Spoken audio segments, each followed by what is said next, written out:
Hello दोस्तों, welcome to NCERT warriors. मेरा नाम अजय शर्मा और उम्मीद करता हूं कि आप जहां भी होंगे अच्छे होंगे और आपकी पढ़ाई भी बहुत अच्छी चल रही होगी।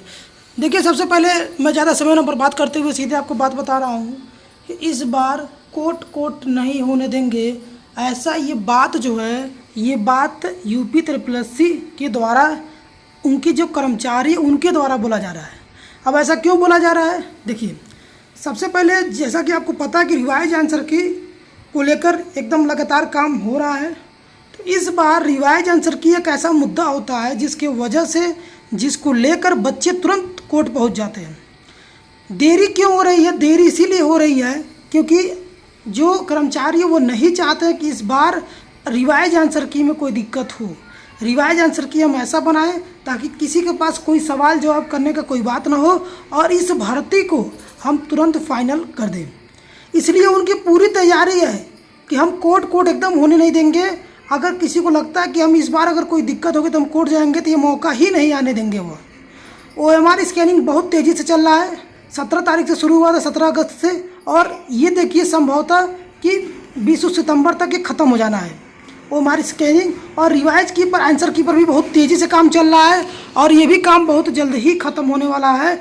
तो इसलिए देरी हो रही है ताकि ये चाहते नहीं है कोई भी इसमें भूल हो। कई बार उसको रिवाइज करके कई बार चीज़ों को मिलाकर उसके बाद एक अच्छा आंसर की देना चाहते हैं ताकि किसी का सवाल उठ पे ना उठ पाए, क्योंकि उनको पता है अगर इस बार सवाल उठता है तो ये भर्ती कोर्ट में चली जाएगी और जैसे 5 साल पहले लटकी हुई थी फिर से लटक जाएगी। और चूंकि ऊपर से आदेश है, CM का खुद का आदेश है कि इस बार ये भर्ती रुकनी नहीं चाहिए, किसी तरह करके इसको देकर इसको फाइनल करिए।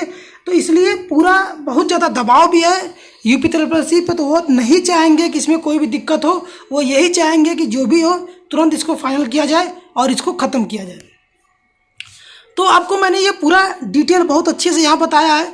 DV रिजल्ट की अगर बात करें, देखिए जब OMR स्कैनिंग ख़त्म हो जाएगा, रिवाइज आंसर की आ जाएगी, इन सभी चीज़ों के बाद से जो DV रिजल्ट है, ये मान के चलिए आप, एकदम मानना क्या है, एकदम क्लियर ही बताया जा रहा है कि DV रिजल्ट जो है कर्मचारियों के द्वारा ही बताया जा रहा है कि नवंबर तक एकदम आपको मिल जाएगा।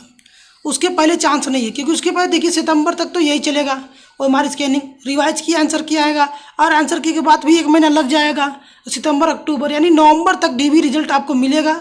ठीक है, लेकिन एक बात तो तय है कि इस बार मौका नहीं देने वाले हैं, क्योंकि इस बार ऊपर से आदेश आ गया है कि इस बार हम कोर्ट होने नहीं देंगे और जो मामला है उसको यही ख़त्म करेंगे। और इसके बाद कोई भी भर्ती, यही भर्ती नहीं, किसी भी भर्ती में भी ये यही सोच रहे हैं कि इस बार अब कोर्ट का खेल नहीं होने देंगे, क्योंकि 2018 की भर्ती अभी तक नहीं हुई। तो इनके लिए कहीं ना कहीं बहुत ही शर्मनाक बात है और ये अब नहीं चाहते। उनको CM का सख्त आदेश मिला है कि हम इस तरह की ढिलवाई जो है अब बर्दाश्त नहीं होगी और सीधे सस्पेंड करने का, निलंबित करने का प्रावधान कर दिया कि अगर इस तरह से कोई गलतियां होती हैं, जिससे गलतियां होंगी उनको निलंबित किया जाएगा। तो ये कहीं ना कहीं बहुत सबकी नौकरी की बात है, तो कोई भी नहीं चाहेगा कहीं भी कोई गलती हो।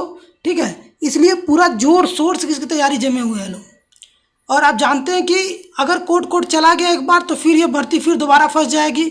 और आने वाला चुनाव है, चुनाव में इसका जो रिजल्ट होगा, मतलब कि इसका जो असर पड़ेगा चुनाव पे काफ़ी ज़्यादा पड़ेगा, क्योंकि जो यूथ है उनका वोट जो है उनको मिलना बहुत मुश्किल हो जाएगा, क्योंकि वह एक भर्ती, वो यही सोचेंगे कि एक भर्ती नहीं करा पाए तो ये क्या करा सकते हैं। तो कहीं ना कहीं एक बहुत बड़ा शर्मिंदगी वाली बात हो जाएगी। तो जो ये नहीं होनी चाहिए, इसीलिए लगातार कर्मचारियों के द्वारा भी ये हो रहा है कि लगातार हम क्या करें, इस पर काम करें और काम करने के बाद लगातार यहाँ पर कोई भी गलतियाँ ना हो। लेट होने का यही कारण है, लेकिन कोई बात नहीं। आंसर की जो देखिए रिवाइज आंसर की है वो आपको अगले महीने तक मिली जाएगी, क्योंकि अगस्त में तो वो चांस था, लेकिन अभी भी प्रोसेस वो रुका है।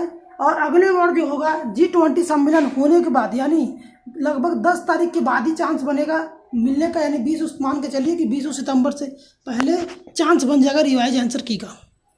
समझ में आ गया होगा आपको। और इसके बाद जो भी लोग चैनल पर नए हैं, चैनल को सब्सक्राइब कर दे, बेल आइकन प्रेस कर दे, ताकि इस तरह के न्यूज़ आपको लगातार मैं देता रहता हूँ, कोई भी इस तरह का अपडेट हो। और किसी की चीज़ के बारे में आपको अगर जानकारी लेनी है तो आप हमारे कमेंट पे सेक्शन में मैसेज कर सकते हैं, उसका मैं एक वीडियो बना के आपको दे दूँगा। ठीक है, तो कोई भी चीज़ है। और हमारे चैनल पर लगातार तैयारियाँ भी शुरू होने वाली है, तो आप चूँकि एक मजबूत तैयारी के साथ, जैसा कि आप जानते हैं कि JEE जूनियर असिस्टेंट का पेपर कितना लेवल का था, आपको पता चल गया होगा। तैयारी को और मजबूत हमें करना की ज़रूरत अब हो गई है, इसलिए थोड़ा सा और मजबूती बनाइए ताकि कोई दिक्कत इसमें ना हो। Thank you.